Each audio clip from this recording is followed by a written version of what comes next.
This is my story. I am Atit Pian Shinto Paulu, though the world once knew me simply as Titpin. My life was a quest for enlightenment, but my death and subsequent return revealed a truth more profound and terrifying than any scripture. My narrative is one of a total, abrupt spiritual reversal, a transformation that has sent shockwaves through the quiet faith of my homeland. I was born in 1958 in Bogal, within the Irrawaddy Delta of southern Myanmar.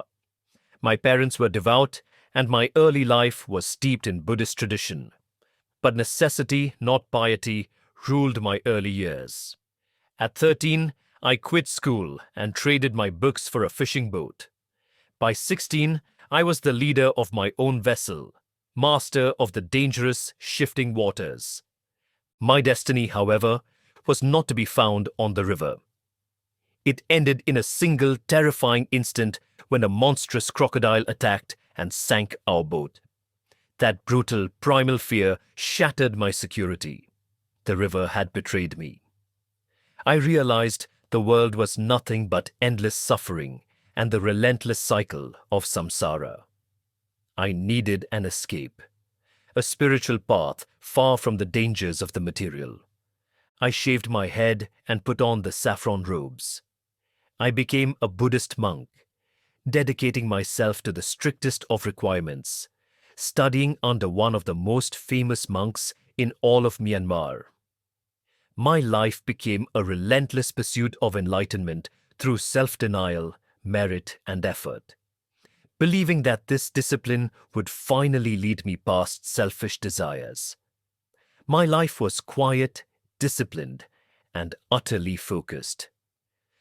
While in the deepest commitment to my monastic vows, fate intervened with a cruelty I could not deny. I was struck down by both yellow fever and malaria. After a month in the hospital, relief never came. They discharged me back to the monastery, expecting only my death. I grew weaker, and then I died. The testimony is true. I was clinically dead for 3 days. My spirit departed as my body remained, growing cold, beginning to decay and smell, a vessel whose heart had truly stopped beating. My spiritual journey began on a single road that quickly came to a fork. I was drawn to the wide path. The path, I was told, for all those who did not believe in Jesus Christ. This terrible road was not quiet. It led to a terrifying encounter with the King of Hell, who showed me a horrifying vision, a churning lake of fire. And in that fire I saw them. Faces I knew, my ancestors, and unbelievably revered Buddhist holy men. In some accounts, I saw Buddha himself, all tormented. The reason was a simple absolute decree. They had not believed in Jesus Christ. Terror drove me away. I was then directed to the other path, the narrow road, the one designated for believers. With every step, the road transformed, paving itself in blinding pure gold. At the end of the golden path, standing in a radiant, unearthly light, was a man in a white robe. He was the Apostle Peter.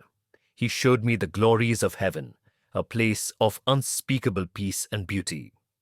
But then came the pronouncement that crushed me. My name was not written there. My lifetime of merit, my denial of self, my quest for enlightenment. It was all for naught. Yet I was not cast aside. Peter gave me an urgent, immediate mission and a new, powerful name, Atit Pian Shinto Paulu, which means Paul who came back to life. My command was clear. Return to the living and tell the Buddhist people the truth. Jesus Christ is the only way to heaven. My transformation culminated in the most dramatic moment of my life. I returned to my body mere moments before the fire, before my cremation was to begin. I didn't simply breathe. I sat up in my coffin, crying out, in a voice that was no longer Thitpin's. I stood up and proclaimed, without any prior exposure to Christianity, that Buddhism was a lie, that only Christians know the truth. The shift was total. My former life was one of quiet, solitary discipline. My new life was one of bold, uncompromising Christian evangelism. My message was no longer about self-denial, but about the unmerited love, grace, and certainty of salvation found only through Jesus.